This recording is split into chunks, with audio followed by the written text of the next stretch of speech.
A Hibbing man who escaped a correctional facility and spent 2 weeks on the run this past fall will now spend just under 4 years in prison for a different charge. 41-year-old Michael Hart was convicted today of felony burglary, misdemeanor assault, and a violation of a no-contact order.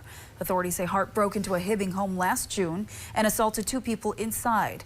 In another case, Hart was with a person who had an active no-contact order against him. For the 2 cases, Hart was sentenced to 46 months in prison. He pleaded guilty to the charges last month.